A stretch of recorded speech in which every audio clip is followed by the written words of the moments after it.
Allez, bonsoir à tous, bienvenue à ce conseil d'automne. Ça y est, on y est, il y a des bolets. J'espère que vous avez tous passé un bon été, comme vous avez pu. Voilà, donc c'est parti pour l'automne. Donc je fais l'appel. Sylvain Barrier, Donnepoire, Emmanuel Salgado, Christian Blachon, Anne-Sophie Bresse, Bruno Dufort-Citre, Dominique Durieux, Donnepoire, François Polner, Jacques Garcia, Martine Ginet, oui. Philippe Ginet, José Hernandez, Sophie Jouin, elle doit être en train de faire des soins, elle arrivera peut-être en cours. Annie Lardon, Frédéric Langeron.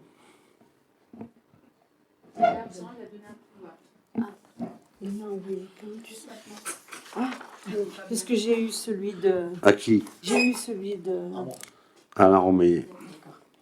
Oui, j'ai eu celui de.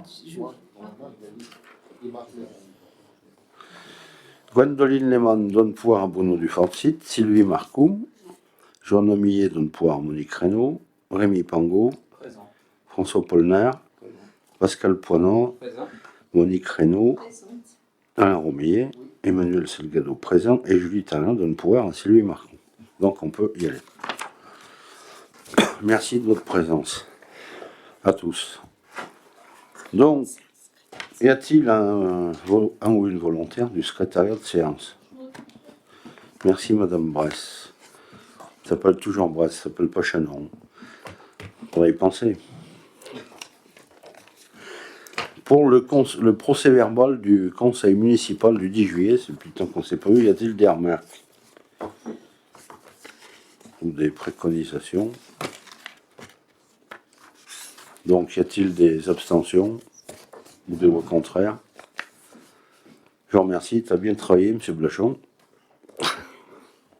C'est toi qui l'avais fait. Donc les décisions, un peu de hausse pour les sautoirs du gymnase, comme d'habitude, hein, le matériel qui est très utilisé par nos scolaires, Casal Sport 299,70, des fours en lu pour nos buts repliables et des filets pour sécage repliables chez Casal Sport 469 €. Il y a beaucoup de décisions parce que ça fait longtemps qu'on ne s'est pas eu, donc du service technique, un sécateur à batterie, ça fait pas de bruit. Chez Motoculture 42, 322 € et un transpalette manuel. Très utilisé chez Proliance, 311 €. Pour l'école, c'est un logiciel qui sert à faire le lien entre les familles et les enseignants. C'est ENT, enfin l'application ENT, chez Benilu School, 249,17. Donc on a acheté pas mal de carpettes pour notre gymnase, très utilisées pour le carnaval, le MAD, etc., etc. Et elles commencent à vieillir, donc il faut les remplacer. Universal, 3300 €. Il y en a pour un petit moment maintenant. La friteuse du snack Prima le cœur, donc il a fallu la remplacer. Métro, 199 €, c'était une promo. Un nettoyeur de pression pour notre complexe sportif chez Troliance, 1050 €. Donc pour le columbarium, c'était un peu épais, mais vu qu'on n'avait plus de place d'accueil dans ce columbarium, deux devis ont été faits, ECA Columbarium de l'Isère 8650 et Granimont, Société Granimont, 6300 €. Donc le choix s'est porté sur Granimont à 6300 €. C'est quand même 2000 € d'écart. Et nos services sont en train aussi de l'embellir. On a engazonné le cimetière 2, donc on a un complexe qui s'embellit. Donc les travaux qui se font sur la place... Ah non, c'est le branchement électrique de la place Foch. Le coffret forain était en mauvais état, il a été remplacé par Enedis, 1382,40. Notre branchement d'eau du tennis couvert par Veolia, 754,05. Donc l'accès préau école d'Olto par la société Le Petit Pierre, c'est en fait, quand on aura fini de le rendre accessible par une rampe d'accès, on a fait un passage plat. Ça, quelqu'un à mobilité réduite, il peut aller dans ce nouveau bâtiment, ou quelqu'un qui bataille. Il ne sera pas dans l'herbe ni sur des cailloux, ça sera plat, c'est une dalle béton qui a été tirée tout le long. 3340 €, vu qu'ils y étaient pour faire... on en a profité. Donc, toujours pour cette école, TP Guignard a remis en état vers les maternelles, il y avait une dalle béton qui était pourrie, il l'a piquée, on l'a enrobée, comme ça ils sont dans des conditions plates, 2710 €. Donc les aménagements de trottoirs avenue de la Guerre, c'est la faute de la SIOV, puisque vu qu'une fois j'y vais, ils étaient en train de faire leurs travaux, et toutes les bordures vers l'ancienne boîte de nuit, du côté droit en arrivant en gauche en montant, c'est chez nous. Donc bon, j'ai dit que c'était une entrée de bourg, une sortie, donc il fallait y aller. Il y avait l'entreprise Trémont qui était sur place, donc on l'a fait faire en reprenant l'enrobé des trottoirs. Il y en a quand même, ouais, il y a une trentaine de mètres de bordure, 7302 €. L'espace communal Faubourg de Montfaucon, donc c'est vers anciennement la maison de Jeannot Pradier, je ne sais pas si tout le monde voit. Il y a une cour. Et bizarrement, les bizarreries du cadastre, il y a 1,20 m gros qui est à nous. Donc monsieur, comment il s'appelle ? Frobert, qui faisait des travaux, il m'a contacté et il me dit je refais tout, c'est assez sympa. Il me dit il y a une partie qui est à vous, j'ai dit bon on l'a fait quoi. Ça serait été dommage qu'il fasse cette partie, que nous ils nous ont remis les grilles à niveau, donc c'est Grandeur Nature qui faisait les travaux, 2140 €. On a mis des compteurs d'énergie dans les HLL avec Tardieu Collard au camping, 1166 €. Et malheureusement, un chauffe-eau a pété. En plus, c'était très compliqué pour le changer. Il n'y avait pas de place, etc. De boire, bien travailler, même s'il a pris 4800 €. Mais bon, pas d'eau chaude dans les sanitaires, pas de camping. C'est où va pour les décisions ? Oui, simplement, une petite remarque. Je trouve que pour moi, 4800 € pour un chauffe-eau, je trouve que c'est un petit peu, élevé. Mais bon, peut-être que c'est normal. Si tu veux, Boire, il nous a rendu un chouette service parce que quand il a été fait, ce bâtiment, je sais pas comment, il a fallu qu'on casse pour avoir accès au chauffe-eau, c'était inaccessible. Donc il y a beaucoup d'heures de travail. Donc c'est... Oui, en 1500 litres, c'est un gros. Mais il y avait beaucoup d'heures de travail. Et bon, c'est notre entreprise locale, donc des moments, j'en contacte pas trop pour les privilégier, c'est vrai. Enfin, on n'en a pas tant que ça, des plombiers, des... Alors, il est où son truc ? Ouais. Ouais, mais c'est la main-d'œuvre qui a fait le gros du truc. Parce qu'il y a beaucoup d'heures de travail. Non, en plus, c'est pas donné, mais. Non. C'est chauffé, 1500 litres. Oh, mais non, ah oui, la femme. Il nous a fait un pack, mais c'est pas les joints qu'il a mis, le raccord, c'est le chauffe-eau et la main-d'œuvre qui font, donc c'est épais. Et heureusement qu'on l'avait parce qu'il aurait peut-être fallu casser un mur, tout reconstruire. C'est débrouillé. Non, mais c'était presque difficile à faire. Bon. Oui, en fait, le bâtiment, il était fait à minimum. Et il n'y a pas d'aisance pour travailler. Donc, bon. C'est comme les travaux qu'il a fait au gymnase, c'est de la vieille ferraille. C'est un bon plombier, quoi. Après, voilà. C'est sûr que le prix, il est épais, mais...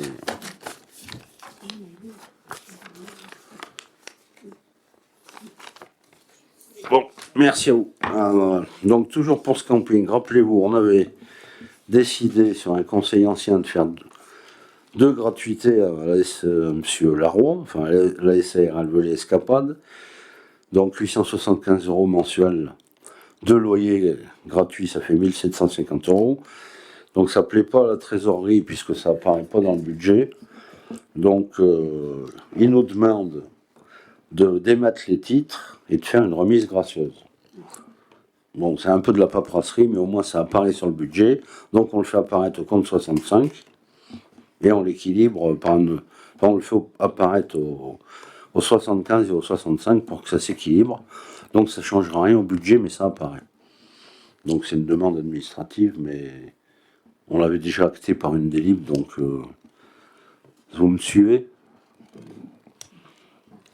Ça vous va comme délib, pas d'abstention, pas de voix contraire. Et comme ça, le trésorier payé général, il sera content. J'ai rien contre les trésoriers, mais des moments, on s'embarrasse un peu de paperasserie. Donc on continue dans l'argent. Le dernier conseil, on avait évoqué la problématique sur les gros investissements qu'on avait des rentrées des subventions et de la rentrée de la TVA qui se fait toujours à N+2 sur les collectivités. Et sur un prêt relais de 500 000 euros avait été évoqué l'idée de contacter nos banques pour envisager une ligne de trésorerie. Donc la demande a été faite au Crédit Agricole et à la Caisse d'épargne. Donc il n'y a aucune différence en taux sur la ligne de trésorerie et le prêt relais. Donc c'est le mérite d'être posé. Et le banquier a la même remarque que le trésorier général, c'est-à-dire qu'une ligne de trésorerie, elle n'apparaît pas dans le budget. Donc ça apparaît indolore, mais tu rembourses quand même. Et c'est bloqué à 1 an. Et là, on en aura certainement pour 2. Parce que là, on va faire rentrer au mois d'octobre 182 000 euros. C'est ça, Isabelle? Oui. Pour l'Europe, pour la poste du SNI. Mais après, il y a une autre échéance en janvier. Et une autre en mars ou avril. Et bon, les 2 gros chantiers ou 3 qu'on a, la TVA, c'est d'Europe plus qu'en 2026. Pour ça que je propose de maintenir cette idée de prêt relais, qui est sur une durée maximum de 3, mais qu'on peut rembourser en 2, si on veut. À un taux de 2,70. C'est ça? Oui. Et au mois de juillet, on était à 2,53. Bon, voilà. Mais bon, c'est pas ces 0,17 points qui vont changer grand-chose. C'est plutôt dans l'esprit qu'on s'était dit qu'il fallait vérifier s'il y avait un argument pour faire un prêt relais ou une ligne de trésorerie. Je vous donne les arguments que nous donnent les professionnels et la proposition que je vous fais de le maintenir à 500 000 sur un prêt relais de 2 ou 3 ans à 2,70.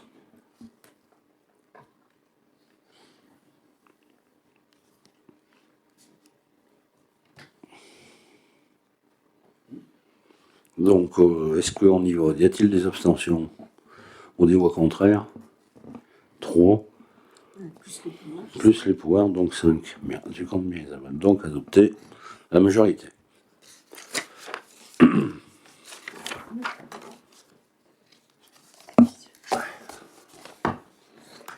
Alors là, c'est moins des gros montants. La papeterie qu'on fait chaque année, puisque la commune doit équiper de livres, de stylos, etc., enfin de matériel pédagogique, ces écoles communales. Donc en 2000, je leur donne quelques chiffres. L'année dernière, c'était 62 élèves en maternelle. On avait mis 45 euros en 2018. 62 élèves x 45, plus 99 en élémentaire. Ah pardon, donc ça c'est cette année, merci. Donc ça nous ferait 7245 euros de dépenses. L'année dernière, on était à 5515, mais il y avait un peu plus de monde. Donc moi, je vous propose de finir le mandat à 45. De toute façon, si, on sait bien comment ça se passe, en cours d'année, il y avait un gros besoin, la commune peut faire une DM et abonder sur son école, c'est pas le souci. C'est pas possible de le mettre quand même à 50 euros. Depuis 2019, c'est 45. Ça a augmenté la papeterie, c'est pour les écoles, c'est pour les enfants. Bon, 5 euros, c'est pas... Ça va pas ruiner, je sais pas. Il n'y a pas eu de demande particulière au niveau de l'école lors des derniers conseils d'école et ils n'ont pas à se plaindre de la quantité de papier et de fournitures scolaires dont ils disposent. Si c'était le cas...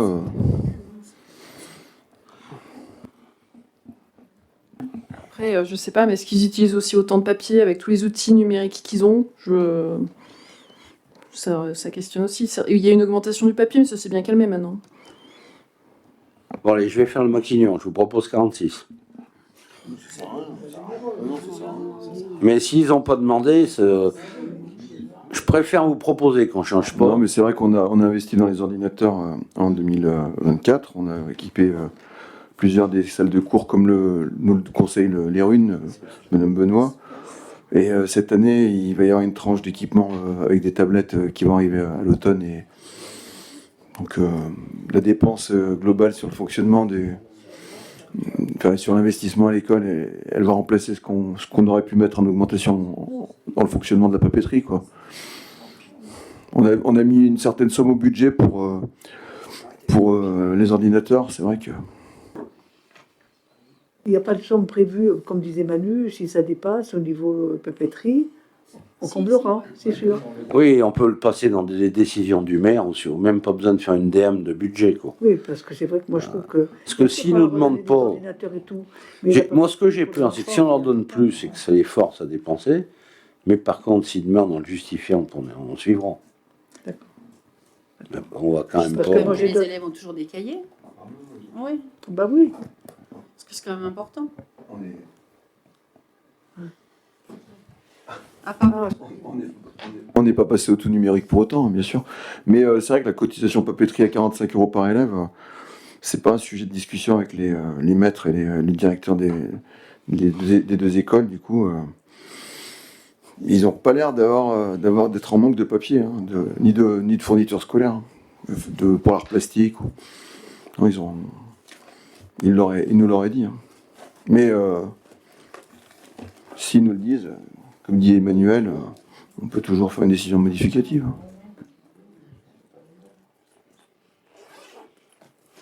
Donc alors, je vous propose qu'on reste comme ça on aura fait le mandat 45, et s'il y a des demandes particulières, on les prendra en compte et on suivra. Ça vous va? Donc pour 45 €, y a-t-il des abstentions? Des voix contraires? Bon, je vous remercie. Sachant que la commission scolaire va bientôt se réunir pour parler d'argent, très prochainement, pour la dotation de l'école privée, et au pire,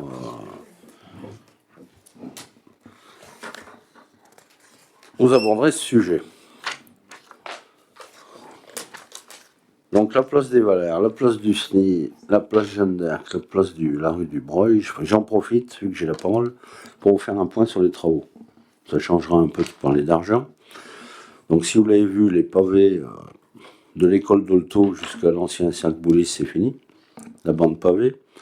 Le bordurage aussi, donc là il manque plus que l'enrobé qui sera à la fin. Donc ça c'est une bonne nouvelle. Sur la place du SNI, ça a attaqué. Le bordurage va bon train, doit être fini mi-octobre. Ensuite, il y a beaucoup de pavés à poser là. Les fosses d'arbres sont prévues, les emplacements, parce qu'il y aura des plantations. Les réseaux, c'est presque fini. Donc après, mi-octobre, ils vont attaquer l'enfouissement des gros containers poubelles. Et ensuite, ils passeront du côté de Cogecoop et des habitations. Et puis attaqueront la place des Valères. Là, il y a pas mal d'enfouissement de réseaux, notamment sec.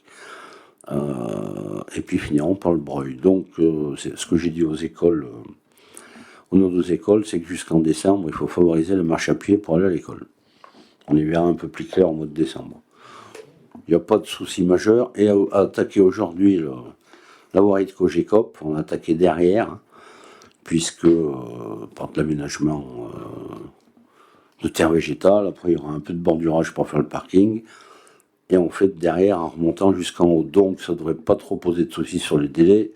Et les premiers habitants devraient déménager mi-novembre. Mi-novembre, fin novembre, c'est l'information. Enfin, on s'est mis d'accord avec Cogecoop lundi. Donc j'y suis monté dans les apparts, ça fait assez sympa. C'est des belles vues dans tous les apparts. Et là, il en reste 4 à vendre. J'ai pas d'avis dessus. Ceux qui veulent en avoir un, je les invite à les visiter. Même si j'en ai un, mais je n'ai pas influencé. Voilà, sur le point sur ce chantier de travaux, et je pense que le produit final sera sympathique. Donc là, on a évidemment notre syndicat d'élec, grand partenaire, puisqu'ils prennent 45% par rapport à tout le réseau qu'on a attiré. Vous avez le détail derrière, il y en a pour 40 153,77, donc pour nous, il y en a pour 22 084,57. Bon, heureusement qu'on les a. Puisque par rapport au montant global, ça nous revient pas trop cher. Je rajoute qu'ils nous font l'entretien aussi de tous nos candélabres. On vient d'attaquer avec une nouvelle entreprise, Lapis Gallo, qui a pris le marché à Bouygues Energy, c'est la lot des marchés. On ne sait pas si... Pour le moment, sur les chantiers, là, ils ont bien travaillé. Et on n'a pas de retour d'expérience sur l'entretien. Pour le moment, ils n'ont fait qu'une campagne.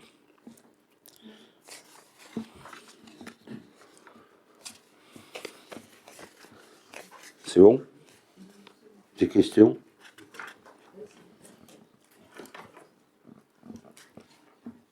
Pour le CEMAV, pour la place des Valères, des abstentions? Des voix contraires? Je vous remercie. Bon, toujours dans l'électricité. La commune avait dealé avec les consorts Salichon en 2018-2019 pour faire une voirie nouvelle, donc ce qui a été fait, puisqu'elle est faite, hein.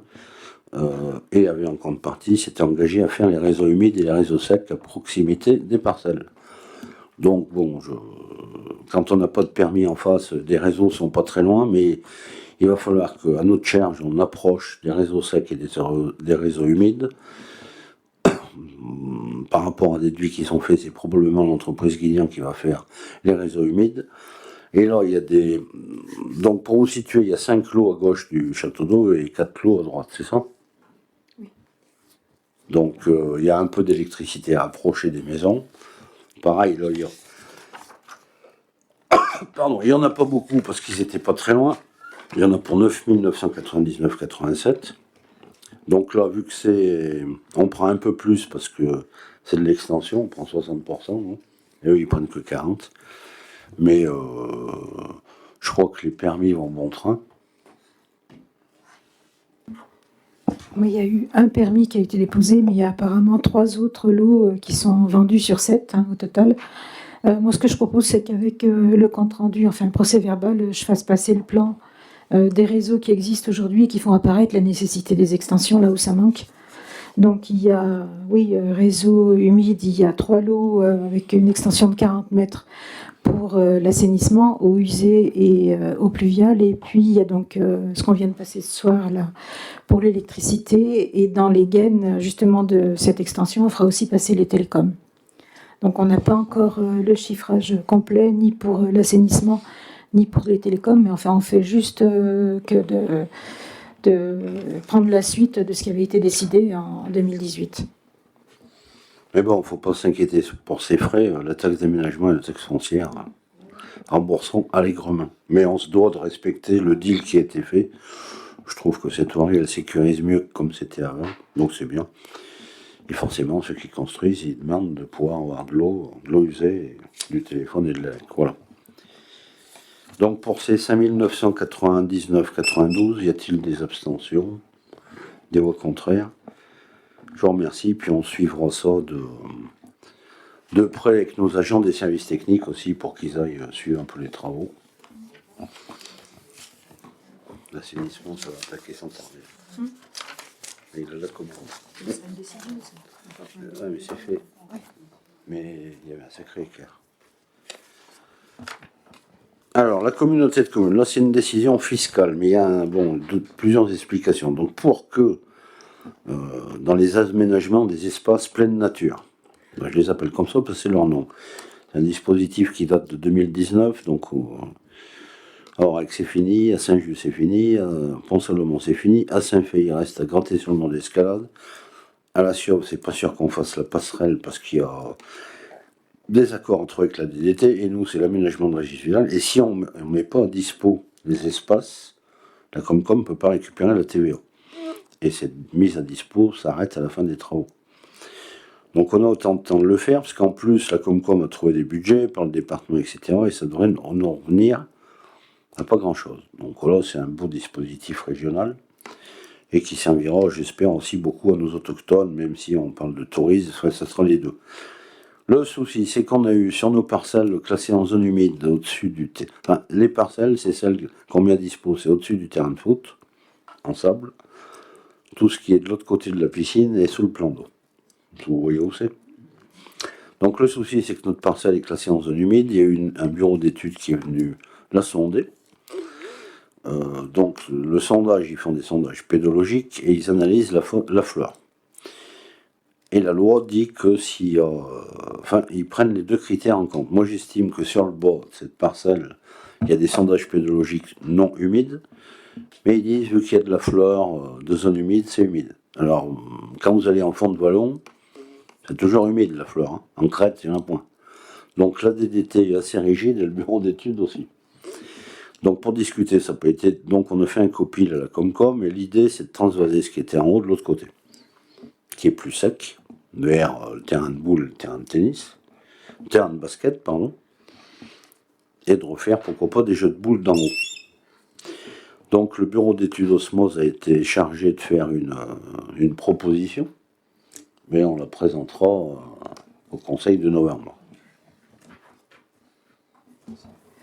Oui, parce que le projet avait été présenté en réunion publique le 5 décembre, donc oui, c'est vrai que le positionnement du Pomtrac, il est complètement remis en cause. Donc c'est pas que la zone humide au PLU, hein. C'est apparu dans le cadre de l'instruction du permis d'aménager. Parce que là où il avait été prévu, il n'y avait pas de zone humide. Mais enfin bon, quoi qu'il en soit, le repositionnement sur le terrain de boule et le terrain de basket, il faudra aussi être prudent parce qu'il y a quelque chose qui est inscrit aussi au PLU et cette fois, et ça relève même pas de l'évaluation environnementale, donc il faut faire attention aussi. C'est une zone d'inondation par torrentiel, par ruissellement. Ouais, mais ça pose Donc moins de soucis. sur un petit bout. Mais enfin, quand même, ouais. Ben, ce que je trouve, c'est qu'il ne faut pas qu'on rate ça, parce que ça ne va pas coûter grand-chose à la Comcom. Si on enlève la région et le département, nous, on n'aura pas grand-chose. On va changer les habitudes des Idériens, mais d'un autre côté, on sera équipé. Quand je vois le monde qui traîne l'été et même le week-end, on a un joli site nature.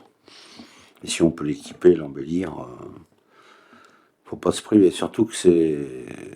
Enfin, si on veut que ça attaque, en temps de lancer des marchés, on est dans les clous, mais on n'est pas en avance, quoi. C'est un dossier qui a traîné.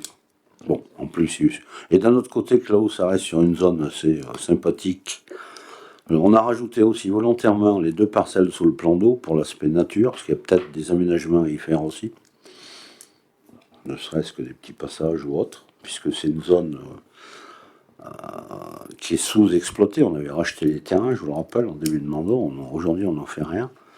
Si on peut y faire qu'il y ait plus de gens qui pêchent ou qui passent, et après que l'aménagement du tennis, refaire un sentier sympathique, enfin, on pourrait faire des boucles assez sympas. Donc, la délib de ce soir, c'est pour mettre à dispo, et au Conseil de Noël, on présentera le nouveau projet de Madame Lespinault. Excuse-moi, j'ai une question du coup. Pour bien comprendre là, du coup, le projet qui est revu, donc la partie Pomtrac n'est pas possible parce que c'est zone humide, c'est ça, zone humide ou zone inondable? C'est humide. Humide, d'accord. Parce que dans ce projet, il y avait aussi une partie dans les bois, sur les bois. Et là, c'est aussi zone humide?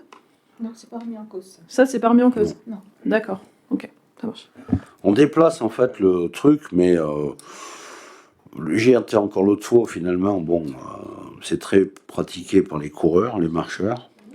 Bon, on change un peu et il faudra reconstituer probablement des jeux de boules, mais ça, c'est moins difficile à faire. Il ne faut pas oublier de planter des arbres, parce que s'il n'y a pas d'arbres, c'est dur de bien pointer José. Et donc, il y aurait quand même un projet à la place du Pomtrac, quoi. Il y aura un pomme track qui serait de l'autre côté. Mais il faut Ouais. changer de place. Ouais. Et à la place du premier projet, il y aurait quoi du coup, là? Rien. Rien. Rien, c'est humide. Alors, on a demandé aussi de caser 2-3 trous derrière le terrain de foot, parce que là, on enlèverait le terrain de basket presque. C'est aussi un sport très pratiqué. Donc, en fait, on change les utilisations, mais on garde du sport, de la nature. Donc, c'est un mélange assez sympa, quoi. Piscine, il y a aussi un passage de prévu pour sécuriser l'entrée à la piscine. C'est pour ça que les poubelles, on les a enterrées, semi-enterrées de l'autre côté, pour pas gêner cet aménagement. Et puis, bien évidemment, si on pouvait être propriétaire de la parcelle du dessus, la liaison douce, à mon avis, c'était bien vu. Parce qu'on a 2 sites, un nord et un sud, où je pense que c'est est-ouest. Et aujourd'hui, ce qu'on fait le long de la piscine, c'est pas très sécure, mais bon, on peut pas tout faire. Je pense que le bureau d'études avait bien vu la problématique. Donc, voilà, délibère pour la TVA, et on vous présentera ça au Conseil de novembre. Donc, pour la mise à dispo à la communauté de communes, pour les parcelles, je ne vais pas toutes vous les citer, pour l'aménagement de résidual, y a-t-il des abstentions? Des voix contraires? Je vous remercie. Ce qu'ont fait toutes les autres communes. Bon, c'est dommage, elle n'est pas là ce soir, je voulais parler d'elle. Puisqu'on voit que sur le secrétariat de séance avait été assuré par une désidérienne. Lorsque la communauté de communes a délibéré, je crois que c'est Martine qui l'avait présenté, sur la convention ANA, qu'on a sur les 4 communes du territoire, Saint-Just, Aurec, La Siauve et Saint-Didier. Donc moi je suis très heureux qu'il y ait eu cet avenant qu'on a voté à la Comcom, puisque on rajoute les propriétaires très modestes dans les destinataires des subventions. Ce qui est, je sais pas, l'État a peut-être trouvé de l'argent. Ou alors, c'est quand même plus sensé de le mettre à des gens qui ont plus besoin. Et j'espère que ça va pouvoir amener plus de travaux. Je vous refais pas les détails fiscaux, hein, parce que, bon, vous les avez. On change juste de phrase et c'est... Donc, on laisse les propriétaires modestes et on rajoute les très modestes. Donc, je pense pas que... Et la délibération, c'est d'autoriser le maire à signer la convention, c'est purement administratif. On fera un point en fin d'année sur le nombre de dossiers. Enfin, on l'a fait l'autre fois. En fin d'année, ça, je pense que ça serait bien. Juste pour compléter, en fait, c'est une régularisation, en fait, parce qu'il y avait eu confusion. Il y avait un tableau qui ne suivait pas ce qui était écrit. Donc voilà, l'écrit disait que ça concernait les propriétaires modestes et très modestes, c'était pas le tableau. Mais c'est pas pour toutes les aides, hein. C'est seulement pour l'adaptation des logements au vieillissement ou au handicap. Pour le reste, rien n'est changé. Et justement, cette prestation, là, d'aide à l'adaptation des logements, ça fait pas partie des mesures qui ont été mises entre parenthèses par l'État, hein. Celle-là, elle existe toujours et est toujours possible de déposer une demande et d'obtenir l'aide qui correspond. Merci pour ces précisions. Donc, pour les modestes, très modestes et autoriser le maire à signer la convention, il y a des abstentions, des voix contraires. Merci à vous. Ça sera fait. Enfin, je crois que je sais plus si c'est fait ou ça va se faire. Et toutes les communes, il faut qu'elles aient fini de délibérer. Ça va se finir à l'automne. Donc, la fondation Saint-Jean, Léon le Prévost, c'est les propriétaires du Col-la-Bruyère. Vous l'avez tous, le plan, là? Oui. Donc, lorsqu'ils ont acheté, de bons rapports sont installés. Ils avaient un talus avec un vieux mur en pierre qui était préoccupant. Et c'est créé le lotissement du Duc de Joyeuse. Avec 9 lots qui descendaient potentiellement par le Pas du Mont et 3 lots par le Duc de Joyeuse. Donc on s'est rendu compte que ce vieux chemin qui desservait une ferme historiquement était un peu étroit et que le carrefour était un peu dangereux. Donc l'objectif c'était d'élargir, donc une négociation est entrée que la fondation, via leur gestionnaire Léon Prévost, pour élargir. Donc on s'est mis d'accord, parce qu'au début il voulait un peu vendre. Il y a 310 mètres carrés, hein, comme ça. Donc il a fallu le cul-de-chez, faire passer un géomètre, créer une parcelle. Et donc, vu que la commune y a investi quand même un mur tout le long, hein, pour tenir le talus, la négociation c'est fini qu'ils nous le lèguent. À l'euro, hein, parce que je crois que c'est interdit de donner. Du coup, on acquiert 310 mètres carrés à l'euro. Bon, on y a investi le mur, mais ça permettra à ce que toutes ces voitures qui vont prochainement arriver puissent au moins se croiser. Et je sais pas si vous avez vu, mais le carrefour il est quand même un peu plus sympa, ça fait moins, il y a à gauche et à droite. Voilà. Et donc l'objectif aussi c'est de ne pas dépenser d'argent, enfin le moins possible. Là c'est dépenser avec le géomètre. Le mur c'est de faire un acte administratif par nos services. Et le maire n'a pas le droit de signer un acte administratif. Je sais pas, il ne doit pas être accusé, je sais pas, d'abus de recel. Je ne sais pas, bon, donc il n'a pas le droit, donc il doit faire délibérer. Et pour signer cet acte, je vous propose l'adjoint le plus concerné de l'urbanisme, Martine Ginet, pour signer cet acte.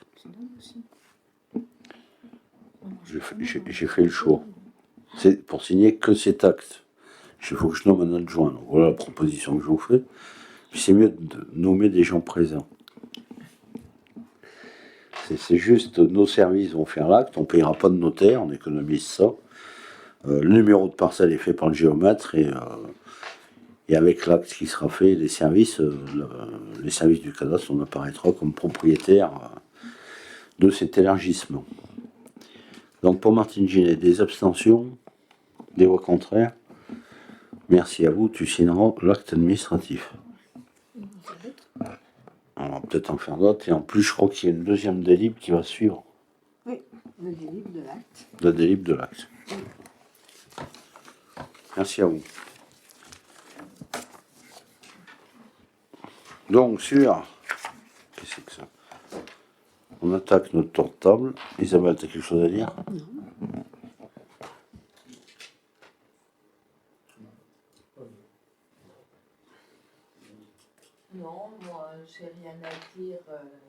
Micro. Non, le micro. Ah oui, pardon.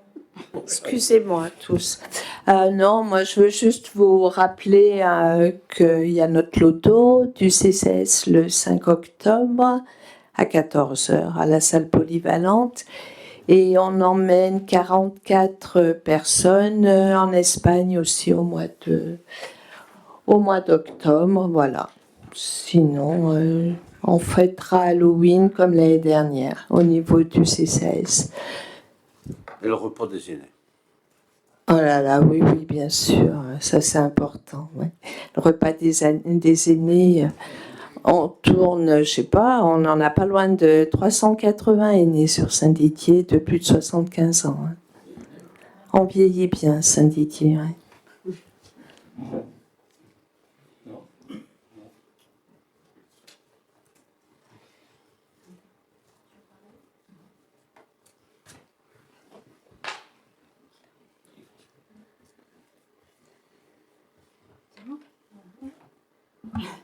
Je voulais juste parler encore un peu de l'opération programmée d'amélioration de l'habitat. Donc on a vu le volet là, Ma Prime Adapt. Il y a pas mal de choses qui se passent, même dans le contexte d'instabilité politique qu'on connaît. Il y a quand même des décrets qui viennent de sortir avec des arrêtés et qui concernent Ma Prime Rénov'. Donc on va exclure des aides tous les travaux d'isolation par l'extérieur et tous les remplacements de chaudières aussi. On ne pourra plus solliciter Ma Prime Rénov' pour ces travaux-là. Donc les demandes Ma Prime Rénov' sont pour l'instant suspendues. Elles vont pouvoir reprendre le 30 septembre. Et le nombre de dossiers qui pourra être déposé sera limité. Donc pour l'ensemble en France, c'est 13 000 dossiers maximum qui seront acceptés. Voilà.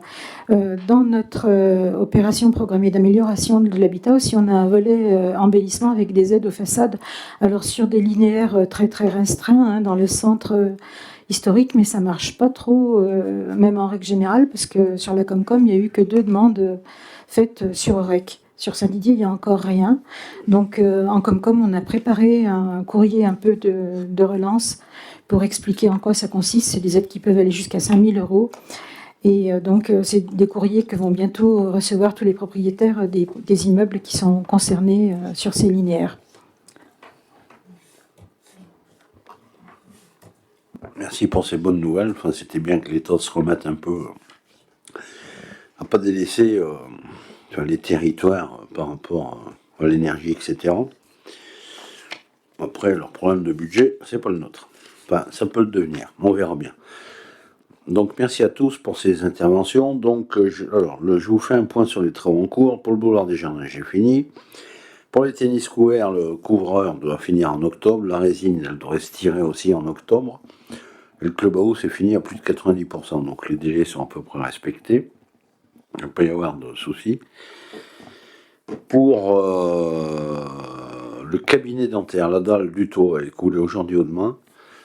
Donc normalement l'étancheur, c'est le point sensible, doit intervenir en octobre, et le second œuvre va attaquer placo, fenêtre. Donc a priori, d'après l'architecte que j'ai eu lundi, l'ouverture pour février tient toujours. Et normalement, il devrait y avoir une conférence de presse avec la future dentiste. Vous voyez, les dates ne se sont pas accordées cet après-midi, mais voilà, pour informer un peu la population. Et puis je pense que la région sera à la conférence de presse vu qu'elle finance. Mais bon, à la limite, tant mieux. Par rapport à ce qu'ils donnent, c'est tout à fait normal. Merci Sophie d'être venue après les soins. T'es arrivée au meilleur moment. T'as quelque chose à dire? Non. Donc merci de venir. Et donc voilà, donc j'ai des travaux en cours. Je voulais parler de tous. Donc je vous souhaite à tous une très bonne soirée et je vous informe que le prochain conseil municipal aura lieu le jeudi 6 novembre à 20h et que celui-ci se termine à 20h41. Je vous remercie à tous.